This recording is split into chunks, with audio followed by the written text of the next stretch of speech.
And we're just receiving reports that at least 2 US warships have sustained serious damage as a result of direct fire from Russian forces. Details are unclear and the number of casualties remains unknown, but it is reported that at least 1 vessel has been sunk with major loss of life and that contact has been lost with a further 2 ships in the area. The US president has condemned the Russian military action, calling on President Putin to pull back from what he described as a reckless and warlike posture that can only lead to greater conflict. He said that he holds the Russian president solely responsible for the loss of US vessels and the deaths of US military personnel.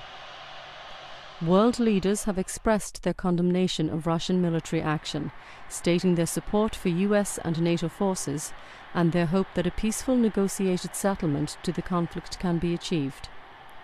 The Pentagon has convened a meeting of the Joint Chiefs of Staff, and a worldwide military alert has been declared for all US forces with immediate effect. We'll be bringing you further information on the US response to the situation as details emerge.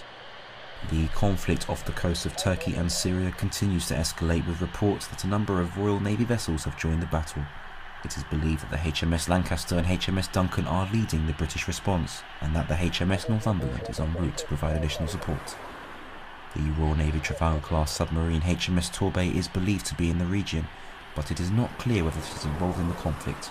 The Ministry of Defence has declined to comment, stating that the military response to the situation will be proportionate, but that it would not be appropriate to discuss any details thereafter. Several destroyers from the Russian Black Sea Fleet have been spotted in the Aegean Sea, indicating a potential major escalation in the scale of the conflict and increasing fears that the fighting may get out of hand before a political solution can be negotiated. In response to global condemnation of Russian military action, President Putin has stated that Russia will use whatever means are necessary to defend itself, including the use of its strategic military capabilities. Russian forces are already at a heightened state of combat readiness, following significant military exercises over recent months and the deployment of the S-400 advanced surface-to-air missile system along the Turkish border and in eastern Ukraine. News of the outbreak of military action between Russia and NATO has been greeted across the globe with expressions of concern and alarm.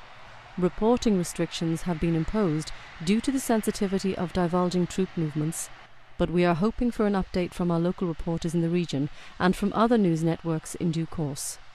In the UK, the mobilisation of the armed forces is continuing, with a full recall of all reserve forces and heightened security at military bases and airfields. Typhoon fighter jets from 29th Squadron at RAF Coningsby in Lincolnshire and 6th Squadron at RAF Lossiemouth in Scotland have begun patrolling UK airspace, and restrictions on civilian and commercial air traffic have been imposed around military and nuclear power facilities. The Ministry of Defence has ordered the dispersal of key military forces and strategic bomber aircraft to various bases across the country, and the British submarine fleet has left the naval bases at Faslane in Scotland and from Portsmouth on the south coast. Traffic restrictions have been reported on certain motorways and access points, causing tailbacks in many areas and bringing traffic to a virtual standstill on parts of the M25.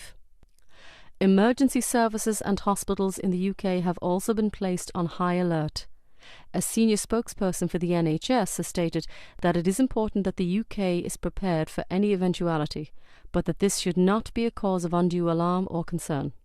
And just to recap on the main points so far, a serious incident has been reported between Russian and NATO military forces off the coast of Syria, apparently resulting in direct fire from Russian warships against US and British naval forces, resulting in the loss of at least 1 naval vessel and with casualties now exceeding over 200 troops killed and several hundred more either injured or unaccounted for. It is not clear when the first incident took place, but it appears that sometime earlier today, Russian jets were fired upon by the Turkish military after apparently entering their sovereign airspace. It is not known whether any Russian jets were shot down, and the Russian government is so far neither confirmed nor denied that this incident took place. A full-scale military response is underway involving combined US and British forces, although the scale and severity of the conflict remains unclear. We are expecting a statement shortly from the British government following an emergency meeting of the cabinet in a joint session with senior military leaders. It is clear, however, that the situation is extremely serious and is continuing to escalate. Downing Street has confirmed that all parliamentary sessions have been suspended for today and that heightened security measures have been put in place around major governmental and military facilities. Reporting restrictions have also been imposed on all major news networks, reflecting what the government described as a sensitive and volatile situation which represents a substantial and immediate threat to our national security.